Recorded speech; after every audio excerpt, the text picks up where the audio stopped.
धार्मिक आध्यात्मिक और साधनार देश होउछि भारत।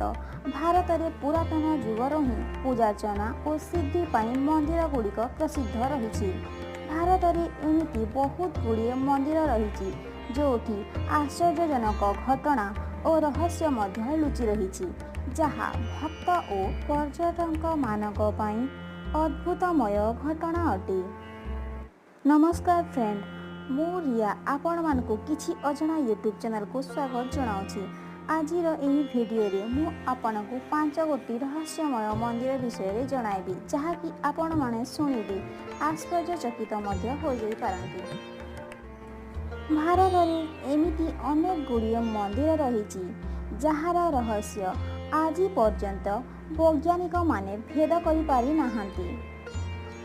ताहेले फ्रेंड्स, चलंतु आमे एमिति 5 गोटी मंदिर विषय रे जानिबा जहार रहस्य होई रहि जाइछि। माँ कामाख्या देवी मंदिर भारतर आसाम रे थिबा गुवाहाटी पाखरे कामाख्या देवी मंदिर रहिछि, जहा कि माता सती 52 शक्तिपीठ मध्यरे ए हेउछि एक शक्तिपीठ। किंतु एही मंदिर रे कौनसी देवी प्रतिमूर्ति नाही। पुराण रे उल्लेखनीय जे एही स्थान रे माँ सती योनि पड़िथिला। समयर परिवर्तन रे महान शक्तिपीठ मध्यरे परिवर्तित होई जाइछि ओ कुहा जाए जे एठाकू आसीथिबा समस्त भक्तंक मनस्कामना पूरण माँ देवी कृपारू होई थाए। सेथिपाई एही मंदिर को माँ कामाख्या देवी मंदिर बोली कुहा जाए। एही मंदिर को 3 भागरे विभक्त करा जाइछि ओ एहा प्रथम भाग सबुठु बड़, जोठिकी समस्तंकु जीवा आसीबा मना, और द्वितीय भागरे माँ कामाख्या देवी दर्शन मिलिथाए, जहा कि गोटिए पथर रे सदा सर्वदा पानी निर्गत हेउथाए ओ कुहा जाए जे एही पथर रे गोटिए मासरे थरे रक्त मध्य बोहिथाए। एहा काहींकि हुए, केमिति हुए, ए कथा आज पर्यंत केही जानि पारि नाहांती। ए हेउची एही मंदिरर रहस्य। करणी माँ को मंदिर, एही मंदिर को मूसा मंदिर मध्य कहा जाए। एही मंदिर राजस्थान रो बीकानेर 30 किलोमीटर दूर देशमुख सहर रे अवस्थित। एही मंदिर रे माँ करणी देवी पूजा पाई थांती। एही मंदिर रे लक्ष लक्ष मूसा बास करती। एहा कहिले अतृप्ति हेब नाही जे एही मंदिर रे ही मूसा मानक साम्राज्य स्थापित होई रहिछि।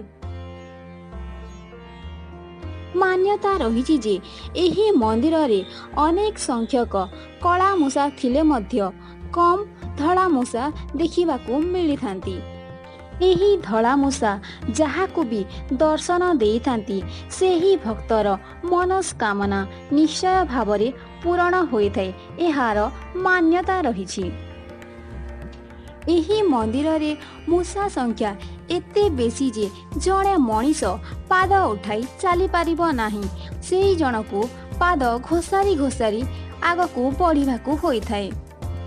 हेले एही मूसा माने खाली मंदिर भितरे ही देखिबाकू मिली थांती, किंतु मंदिर बाहरे गोटिए भी मूसा देखिबाकू मिलंती नाही। एही मंदिर रे हेउथिबा मूसा मानक द्वारा एते अपरिष्कार सत्वे मध्य एही मंदिरर प्रसाद खाई आज पर्यंत केही भी रोगरे पड़ी नाहांती। मेहेंदीपुर बालाजी धाम राजस्थान दशमुख जिला मध्यरे स्थित बालाजी धाम भगवान श्री हनुमानक 10टी प्रमुख पीठ मध्यरे गोटिए जणा जाए। मान्यता रहिछि एही मंदिर रे स्वयं हनुमान जाग्रत अवस्थारे रहिथांती। ई मंदिर रे देखिबाकू मिलिथाए जे जेउ मानक उपरे दुष्ट शक्ति बा दुष्ट आत्मा प्रवेश करथांती, सेही माने एही मंदिरर प्रेत सरका ओ कोतवाल कप्ता पाखकू आसिले बहुत जोर रे कांदिबाकू लागिथांती। मान्यता रहिछि जे एही मंदिर को आसुथिबा अधिक शक्तिशाली और जिद्दी आत्मा प्रवेश करिथिबा व्यक्ति को शिकुली रे बांधी ओलटा लटकाई दिया जाए थाए। ହେଲେ କୌଣସି ସ୍ତ୍ରୀ ଲୋକଙ୍କର ପିନ୍ଧିଥିବା ବସ୍ତ୍ର ଓଲଟା ଝୁଲୁଥିବା ସତ୍ତ୍ୱେ ମଧ୍ୟ ତଳକୁ ଖସି ପଡ଼େ ନାହିଁ। ପିନ୍ଧିଥିବା ବସ୍ତ୍ର ସେହି ହିସାବରେ ହିଁ ରହିଥାଏ। ଆହୁରି ବି କୁହାଯାଏ ଯେ ଏହି ମନ୍ଦିରକୁ ଫେରିବା ସମୟରେ ପଛପଟୁ କାହାର ଡାକିବା ବା ଆବାଜ ଶୁଣାଦେଲେ ପଛକୁ ଚାହିଁବା ଉଚିତ ନୁହେଁ, କାରଣ ଏଠାରେ ଘୁରୁ ବୁଲୁଥିବା ଦୁଷ୍ଟ ଆତ୍ମା ବା ଦୁଷ୍ଟ ଶକ୍ତି ସବୁବେଳେ ବ୍ୟକ୍ତିମାନଙ୍କ ଶରୀରକୁ ପ୍ରବେଶ କରିବା ପାଇଁ ଚେଷ୍ଟା କରିଥାନ୍ତି। ଏହି ମନ୍ଦିରକୁ ଭାରତର କୋଣ ଅନୁକୋଣରୁ ଭୂତ ପ୍ରେତ ଓ ଦୁଷ୍ଟ ଆତ୍ମାରୁ ମୁକ୍ତି ପାଇବା ପାଇଁ ଏହି ମନ୍ଦିରକୁ ବହୁତ ସଂଖ୍ୟକ ଲୋକ ଆସିଥାନ୍ତି। ଭଗବାନ କାଳଭୈରବଙ୍କ ମନ୍ଦିର। ଏହି ମନ୍ଦିର ମଧ୍ୟପ୍ରଦେଶର ଉଜ୍ଜୟିନୀ ଠାରୁ 8 କିଲୋମିଟର ଦୂରରେ ରହିଛି। ଏହି ମନ୍ଦିରରେ ଭଗବାନ କାଳଭୈରବଙ୍କୁ ପୂଜା କରାଯାଇଥାଏ।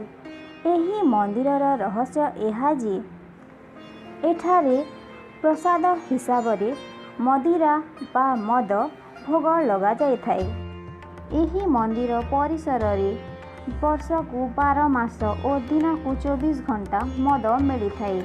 ଏହି ମନ୍ଦିରରେ ଥିବା ଭଗବାନ କାଳଭୈରବଙ୍କ ମୂର୍ତ୍ତି ବା ପ୍ରତିମା ମୁହଁରେ ମଦ ପାତ୍ର ରଖିଲେ ତାହା ଦେଖୁ ଦେଖୁ ଖାଲି ହୋଇଯାଇଥାଏ।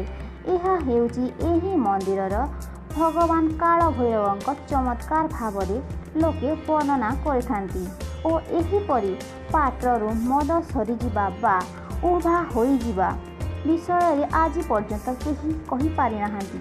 ଏହା କାହିଁକି ହୁଏ, କିଭଳି ଭାବରେ ହୁଏ, ଆଜି ପର୍ଯ୍ୟନ୍ତ କେହି ଜାଣିନାହାନ୍ତି। କନ୍ୟାକୁମାରୀ ଦେବୀ ମନ୍ଦିର। ଏହା କନ୍ୟାକୁମାରୀ ରାଜ୍ୟର ସମୁଦ୍ର ତଟରେ ଅବସ୍ଥିତ। ଏହି ମନ୍ଦିରରେ ମା ପାର୍ବତୀଙ୍କୁ କନ୍ୟା ରୂପରେ ପୂଜା କରାଯାଇଥାଏ। ଏହି ମନ୍ଦିରରେ ପୁରୁଷମାନଙ୍କୁ ପ୍ରବେଶ କରିବାକୁ ହେଲେ ତାଙ୍କ ଅଣ୍ଟାରୁ ଉପର ଭାଗ ଜାମା ଖୋଲିବାକୁ ପଡ଼ିଥାଏ।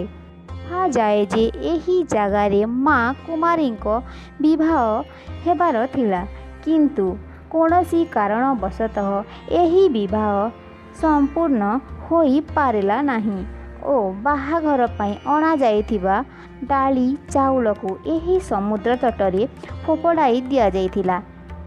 ସେହି ସବୁ ଡାଳି ଓ ଚାଉଳ ସମୟକ୍ରମେ ପଥର ଓ ବାଲିରେ ପରିଣତ ହୋଇଗଲା।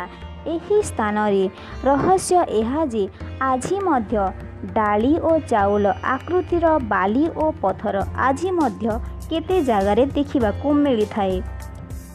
ଧର୍ମ ଓ ଆସ୍ଥାକୁ ନେଇ କୌଣସି ପ୍ରକାରର ଚିହ୍ନ ଲଗାଇବା ଉଚିତ ନୁହେଁ। ଆପଣମାନଙ୍କୁ ଏହିସବୁ ମନ୍ଦିରର ରହସ୍ୟ ବିଷୟରେ ଜାଣି କେମିତି ଲାଗିଲା ଆପଣ କମେଣ୍ଟ ବକ୍ସରେ ଲେଖନ୍ତୁ ଓ ଭିଡ଼ିଓଟିକୁ ଲାଇକ୍ କରନ୍ତୁ, ସେୟାର କରନ୍ତୁ ଓ ଆମ ଏହି ୟୁଟ୍ୟୁବ୍ ଚ୍ୟାନେଲକୁ ସବସ୍କ୍ରାଇବ୍ କରନ୍ତୁ।